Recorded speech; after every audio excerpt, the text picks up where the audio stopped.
Doctor Mohammad Hussain educational trust Raichur की जानिब से सालाना तहनीती जलसा इस साल भी अंजाम दिया गया। हर साल की तरह इस मरतबा भी SSLC के टॉपर्स का इज्जत अफजाई जलसा जमात इस्लामी हिंद सेंटर कोड़तलार रायचूर में डॉक्टर मोहम्मद रियाजुद्दीन की सदारत में मुनक्किद किया गया। इस मौके पर मुख्तलिफ मेहमानों ने शिरकत और खिताब किया, जिनमें कांग्रेस लीडर असलम पाशा, DWAC रायचूर के चेयरमैन मौलाना फरीद खान मिसबाही, डॉक्टर रजा खुस्ताब, ख्वाजा अजीमुद्दीन फरीदी, जिम्मेदार प्रेम जी फाउंडेशन रायचूर, JIH रायचूर के सदर Asimuddin Akhtar, M Yunus, ECO Manvi, professor Syed Minajul Hasan, first grade degree college, Khaiser Amina IT professional, professor Zahiruddin Mohammed Sajid, सदर ईफा फाउंडेशन रायचूर। इन सब ने उर्दू की अहमियत, बच्चों की तरबियत व आदत, बेहतर तालीम की जरूरत और कामयाबी के सफर पर रोशनी डाली। इस जलसे में मुख्तलिफ स्कूल्स के तलबा भी शिरकत फरमा रहे। आखिर में SSLC के स्टूडेंट्स, खास तौर पर सरकारी उर्दू मीडियम के स्टूडेंट्स को तहनीत करते हुए मेमेंटोस से नवाजा गया। ट्रस्ट के सदर मोहम्मद मजहर ने तमाम मेहमानों का शुक्रिया अदा करते हुए भरोसा दिया कि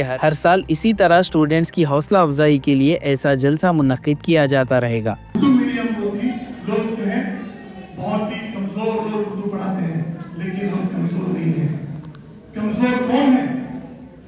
कमजोर आज के दौर के अंदर जो चीज पे अय्याश उड़ाकर अपना पैसा गलत गलत कामों में खर्च कर अल्लाह की नाफरमानी कर जो काम करते हैं वो गरीब है।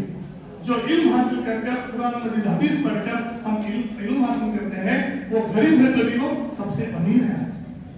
उस तरीके पे हम उर्दू मीडियम के स्टूडेंट हैं। अल्हम्दुलिल्लाह मैं हमेशा देखता हूँ उर्दू मीडियम के बच्चों को वो अच्छा अपना स्कोर करते हैं। सही बहुत लोगों ने कहा 5 सब्जेक्ट उर्दू में रहते हैं, 1 सब्जेक्ट इंग्लिश। जैसा ही मैडम ने भी कहा, जैसा ही साइंस सब्जेक्ट लेते हैं, physics, chemistry, biology, mathematics, English 5 subject English में होते हैं, 1% सब्जेक्ट लैंग्वेज होता है, बहुत टफ होता है। लेकिन वो टफ से होकर हम खामोश बैठना नहीं है, हमको मेहनत करना है। जैसा हमारी बहन ने बहुत अच्छा आज बुलाया, मुझे बहुत खुशी हुई। लेकिन आपके लिए मॉडल है जो अपने एक्सपीरियंस ने आपके यहाँ शेयर किए, लेकिन आप भी तय करें यहाँ से जाकर मैं अच्छा पढ़ूं। लेकिन मैं हमेशा आपको बात कहते रहता हूँ, आप जितना भी पढ़ें अच्छा पढ़ें, लेकिन माँ बाप का ख्याल रखें, क्योंकि बाप जो है सुबह से लेकर शाम तक खून पसीना कर कमा कर घर को लाता है। तो बच्चे जो है आज के दौर में सिगरेट, बीड़ी, गांजा, शराब, सूद हर इसमें मिला है। देखिए माँ बाप का क्या हाल होना चाहिए। मेरी बात आपको कड़वी लगी होगी, लेकिन माफी चाहता हूं मैं। लेकिन एक जिम्मेदार होने के नाते मैं एक बात कहना चाहता हूं कि जो लड़का माँ बाप को नाराज करता है, जिंदगी में कभी सक्सेस नहीं हो सकता। जब माँ बाप के साथ नहीं है हम लोग, लंदन में भी तो होता चाहिए, अमेरिका में भी होता चाहिए। जब पढ़कर माँ बाप की खिदमत, माँ बाप के साथ नहीं रहे तो जिंदगी के मायने ही नहीं रहते। इसलिए मैं आपके सामने बार बार कहूं, क्योंकि आप नेक्स्ट फर्स्ट स्टेप है आपका 10th, second year second step है, उसके बाद डिग्री होती, जो आपसे ही तय करें कि मैं मेरे माँ बाप को अच्छा देखता हूँ, मेरी माँ बाप के जो ख्वाब है मैं फुलफिल करती हूँ। जो बोलकर आज ही यहाँ पे इरादा करके जाएंगे या नहीं? बोलिए तो जोर से बोलिए, इंशाअल्लाह करेंगे ना। बोलकर मेरे बातों में अगर किसी को तकलीफ हो मैं माफी चाहता हूँ। बोलकर हर एक मरतबा जितने भी तालिब टॉपर्स आए जो हामल कर रहे हैं उनका भी मैं तहे दिल से और एक बार कंग्रेचुलेशन होता हूँ। और हमारे यूनुस साहब ने भी कहा, मेरे हरदल अजीज खालिद खादरी साहब दुनिया से रुखसत हुए होकर तकरीबन 7-8 महीने हुआ। वो हमेशा एक प्रोग्राम में हर स्टूडेंट को हौसला अफजाई करते आते थे, खुसूसन उर्दू मीडियम के बच्चों को। हमेशा उनके साथ कभी मुझे गुफ्तगू होती थी, तो उर्दू मीडियम के स्टूडेंट्स को इतना उनके डर था कि इस बच्चों को कैसा हम डेवलप करें, कैसा पढ़ाएं, कैसा आगे लाएं। एक ऐसा हमारा एक सितारा इस दुनिया से रुखसत हो गया। अल्लाह ताला उनको जन्नत और फिरदौस में आना से साइंस करते, आर्ट्स करते, कॉमर्स करते आगे चले जाते, लेकिन उर्दू मीडियम के बच्चे आगे जाने बहुत कम रेशो।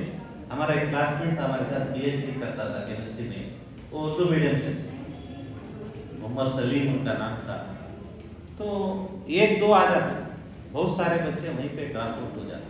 तो ये बहुत बड़ा मसला है। ये आप लोग टीचर्स जो स्कूल में रहते हैं, बच्चों को हिम्मत देना चाहिए कि उर्दू मीडियम कन्नड़ा मीडियम में कोई डिफरेंस नहीं है। इंग्लिश मीडियम बहुत बड़ा तीर मारने का कोर्स नहीं है। सभी मीडियम क्या है, एक लैंग्वेज है, उसमें कोई तीर नहीं है, कोई इंटेलिजेंसी नहीं है।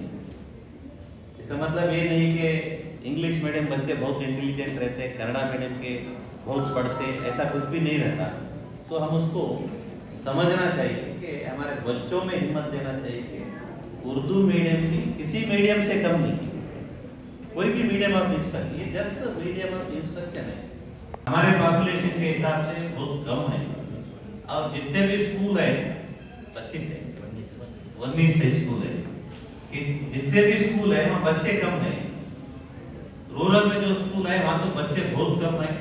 उसको शिफ्ट करने के लिए ये लोग एजुकेशन डिपार्टमेंट वाले कोशिश करते रहते हैं कि टीचर को इधर लेके उधर डालो, उधर लेके इधर डालो, फाइनली वो स्कूल को बंद कर देते।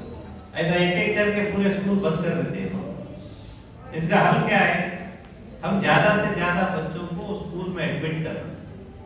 क्वेश्चन आता है कौन बोलना है बात, हम नहीं बोल सकते क्योंकि हमारे बच्चे हम इंग्लिश मीडियम में दाखिल हुए। आपको बोलने की हिम्मत हमारे पे नहीं रहती कि आपके बच्चों को उर्दू में डालें। कौन बोल सकते हैं? आप भी बोल सकते, हम नहीं बोल सकते। यहाँ जितने भी स्टेज पे बैठे, मेरे ख्याल से सबके बच्चे इंग्लिश मीडियम में पढ़ते, वो अलग अलग है, अलग अलग रीजन पे हम इंग्लिश मीडियम पे डालें। एटलीस्ट फाइनली एक लैंग्वेज तो उर्दू सिखाना बोलकर हम लोग ये मौलाना आजाद स्कूल में, मुरारजी देसाई माइनॉरिटी स्कूल में हम एक लैंग्वेज उर्दू रखी। आज हजारों बच्चे रायचूर डिस्ट्रिक्ट में, आप ऐसा मत समझो उर्दू स्कूल के उर्दू पढ़ रहे, हजारों बच्चे, 3000 बच्चे रायचूर डिस्ट्रिक्ट में मुरारजी देसाई मौलाना आजाद स्कूल में उर्दू लैंग्वेज पढ़, मतलब उनको उर्दू पढ़ने और लिखने आता था। में क्योंकि वहाँ की इंग्लिश बहुत फ्लुएंसी बहुत अच्छी रहती थी, कॉन्सेप्ट्स अलग थे, इंजीनियरिंग के कॉन्सेप्ट्स बहुत अलग दिखते थे, कोडिंग है, जो कैट था, वो सब्जेक्ट से मुझे बहुत ऊपर से जाते थे। बट मैं बुक्स खोल के बैठती थी। जस्ट एक महीना तो मेरा ऐसा ही गया। जब फर्स्ट इंटरनल आया, एक सेमेस्टर में 3 इंटरनल रहते थे, तो तीनों का एवरेज निकाल के 20 मार्क्स जो फाइनल सेमेस्टर रहता ना उसमें ऐड होते थे। तो जब मेरा फर्स्ट इंटरनल हुआ, तो फर्स्ट इंटरनल के एग्जाम का जब रिजल्ट आया, तो मेरा है ना 4 सब्जेक्ट में मैं 3 या 4 मार्क्स ली थी आउट ऑफ 20। तो मुझे बहुत गिल्ट फील हुआ कि मैं फेलियर लिस्ट में आ गई थी। मुझे जितना याद है, मैं अपने आप को वहाँ पे अभी तक फेलियर लिस्ट में नहीं देखी थी। तो इसके बाद मुझे फेलियर लिस्ट में देख के मुझे बहुत गिल्ट फील हुआ, और मैं ये सोच ली कि मेरे पेरेंट्स का मुझ पर भरोसा है, तो ये भरोसा टूटना नहीं चाहिए। अब मैं मेहनत करूँगी क्योंकि मैं पढ़ सकती हूँ, ये सोचकर मैंने मेहनत की। अल्हम्दुलिल्लाह जब मेरा सेकेंड इंटरनल का रिजल्ट आया ना, तो मेरा टॉप रैंकर की लिस्ट 5th रैंक था। क्लास में अनाउंस किए तो आउट ऑफ 5th रैंक मेरा नाम आया था, और लिस्ट में लगाए थे बाहर के सभी देखो। तो जब मैं सबके इंजीनियरिंग में फेमस हो गई कि शी इज टॉपर, पहले मैं ना चुप के फिरती थी क्योंकि मुझे डर था कि मैं उतना नहीं कर सकती हूँ। उसके बाद मुझे कॉन्फिडेंट आया। अल्हम्दुलिल्लाह मेरा फर्स्ट सेमेस्टर से लेकर फाइनल 8 सेमेस्टर तक मैं टॉप रैंक करने रही हूँ, और जो है ना मेरा एक भी बैकलॉग अब तक कोई भी नहीं हुआ। अल्हम्दुलिल्लाह हमारे जब जितना इस्लाम का लिटरेचर उर्दू में मिलता है किसी और ज़बान में नहीं, तो हमारे बच्चे अगर उर्दू में परफेक्शन हासिल कर लेंगे तो इंशाअल्लाह दुनिया भी कामयाब होगी, साथ साथ दीन में भी कामयाबी हासिल करेंगे। मैं ज़्यादा वक्त नहीं लूँगा क्योंकि गर्मी भी हो रही है। हर एक इंसान को वो फूल बनना चाहिए जो माँ बाप जो अपने बच्चों के लिए करते हैं, माँ बाप जो अपने बच्चों की खुशी के लिए जो करते हैं, माँ बाप जो अपना दर्द अंदर रख लेके बच्चों की खुशी के लिए, उनकी पढ़ाई के लिए, उनके आगे बढ़ने के लिए वो अपना दर्द नहीं दिखाते, जिस तरह फूल ने नहीं दिखाता, उसी तरह उन माँ बाप के लिए जो बच्चे हम 90 अबो जो भी लेके आए हैं, उन माँ बाप के लिए जो 2 तालियां। सोच है, आदमी की सोच अगर ना हो कि मैं कोई बड़ी कामयाबी हासिल कर सकता हूँ, तो फिर वो कोई कामयाबी हासिल नहीं कर सकता। अगर उसकी सोच हो कि मैं कर सकता हूँ, मेरे अंदर ये सलाहियत है, मैं भी किसी से कम नहीं हूँ, मेरे अंदर भी ये काबिलियत है, अल्लाह ने मुझे भी दिमाग दिया है, मुझे भी अल्लाह ने ये चीज़ें दी हैं, अगर वो ये फिक्र अपने अंदर रखता है तो वो बड़ी कामयाबी हासिल कर सकता है। तो सारा मामला साइकोलॉजी का है, तो साइकोलॉजी को अपनी दुरुस्त करना है, अपनी सोच को दुरुस्त करना है। जो ओलंपिक मुकाबले होते हैं या वर्ल्ड कप के मुकाबले होते हैं, तो उनमें जो पहलवानों में कुश्ती होती है उनका एक सर्वे किया गया कि भाई कौन सा पहलवान हारता है, कौन सा पहलवान जीतता है। तो ये बात सर्वे में ये बात आई कि जो पहलवान पहले ही उसके दिमाग में बात बैठी रहती है कि मैं नहीं जीत सकता, वही पहलवान हारता है। और जिसके जहन में ये बात होती है कि मैं जीतूंगा, और वही पहलवान जीतता है। तो लिहाजा ये मामला साइकोलॉजी का है, और इसके लिए एक साइंटिफिक स्टडी की गई। जो ग्रास हुपर होता है ना, ग्रास हुपर जानते हैं जिसको हम उर्दू जबान में टिड्डा कहते हैं, तो ग्रास हुपर को लेकर स्टडी की गई कि ग्रास हुपर जब जो बड़ा ग्रास हुपर होता है वो जब छलांग लगाता है तो 6 फीट की ऊंचाई तक होता है। अपनी पूरी हुकूमत से जब वो छलांग लगाता है तो 6 फीट से ऊपर उठकर आना, वो दूर जाकर कहीं गिरता है या लैंड करता है। तो उसको स्टडी करने के लिए ऐसे ग्लास के एक पिंजरे में रखा गया जिसकी हाइट जो है 5 फीट थी, और उसको उसमें रखा गया। अब वो जब भी छलांग लगाता तो उसका सर जो है गिलास से टकराता। अब 3-4 बार करने के बाद उसको अंदाजा हो गया कि यहाँ मैं 6 फीट नहीं हो सकता, तो उसने अपनी आदत बना ली कि अब वो 5 फीट उड़ने के लिए थोड़ा कम ताकत से वो उड़ने लगा। अब उसके बाद इसको कुछ दिन इस तरह इस पिंजरे में रखा गया। उसके बाद जब उसको बाहर निकाल कर खुले मैदान में छोड़ा गया तो देखा गया कि वो 5 फीट से ज़्यादा उड़ ही नहीं सकता। क्यों? उसके जहन में ये बात बैठ गई कि अब मैं 6 फीट नहीं उड़ सकता। तो ऐसे ही स्टडी की गई, 4 फीट, 3 फीट, 2 फीट के पिंजरे में रखकर स्टडी की गई, और 15 दिन 20 दिन उसमें रखने के बाद उसको बाहर निकाला गया तो देख रहे हैं कि वो है ना, वो जितने पिंजरे में रखा गया था उतना ही उड़ रहा। उसको ट्रेनिंग देना, इस तरह के काम हमारे 15-20 साल से चलते आए हैं। इसी के साथ साथ क्या है, हेल्थ के ऊपर भी उनका काम शुरू हुआ है। लेकिन आप लोगों के लिए मैं ये बताना चाहता हूँ कि अजीम प्रेम जी का जो काम है वो एक नर्सरी से लेकर एक यूनिवर्सिटी लेवल तक का भी उनका काम चल रहा है। यानी ट्रेनिंगों के जरिए आंगनवाड़ी के टीचरों को ट्रेनिंग देना या उसके बाद गवर्नमेंट स्कूल के टीचरों को ट्रेनिंग देना, इनके साथ साथ जो है यूनिवर्सिटी भी बेंगलोर के अंदर है। शायद आप ये प्रोग्राम के बाद आप लोग एक वेबसाइट से सर्च करके देखिए कि यूनिवर्सिटी अगर देखेंगे तो फिलहाल कर्नाटक की सबसे टॉप यूनिवर्सिटियों में उसकी जो ज्योग्राफी है वो सबसे बड़ी, उसकी लाइब्रेरी और उसका अकोमोडेशन फिलहाल इंडिया का सबसे टॉप अकोमोडेशन जो हॉस्टल फैसिलिटी से बोलते हैं उसमें है।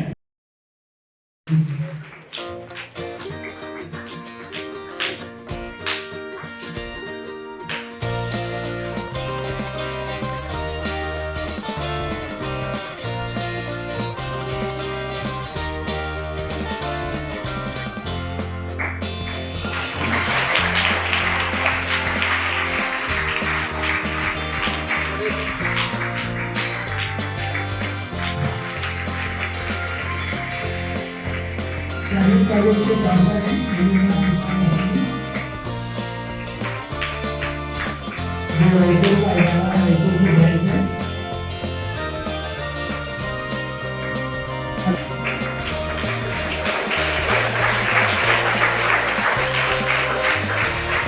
दूसरा महारानी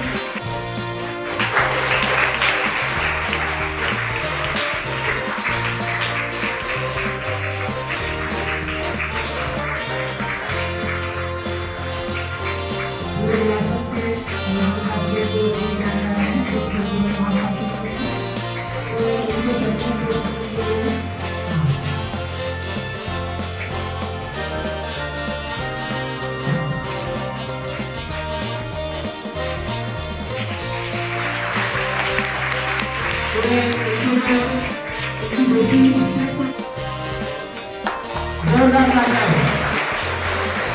अतिशा बानो माजी स्कूल से हैं, नाज़िया बलिया से और सानिया बेगम। अफसर भाई डॉक्टर जहीरुद्दीन और साजिद सर इनकी तैयारी पेश कर रहे हैं।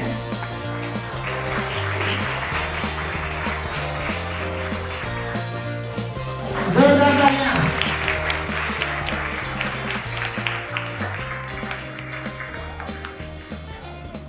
मसीफा बेगम, मीना सलीम सैयद और शाहिद बालू की हिम्मत अफजाई हो रही है और इनको ट्रेनिंग पेश कर रहे हैं डॉक्टर यादुद्दीन साहब, एशियन फाउंडेशन के बिजनेस पर्सन बना।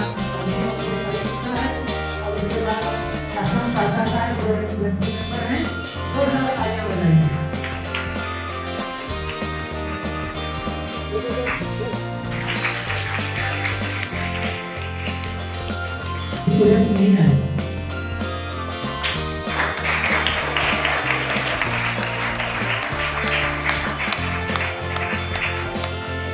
ठीक है, अभी तैयारी आशा देख रहे हैं केमिस्ट्री में से हो सकते हैं बच्ची को डेवलप किया।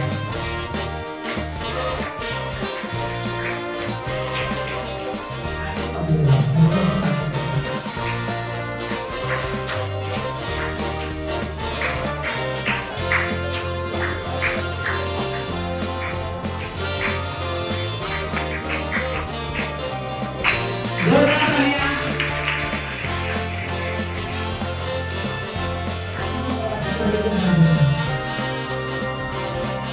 ऐसा नहीं ना मिले।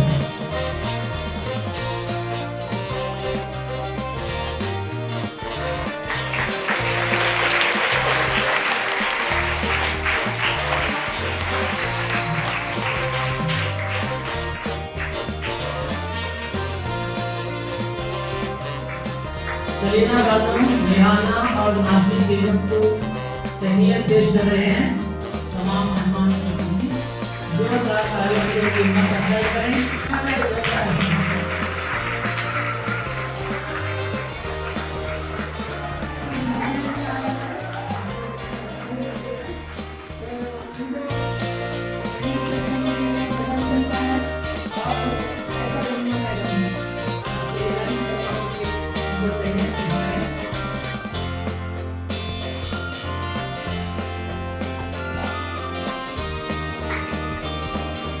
जोरदार तालियां।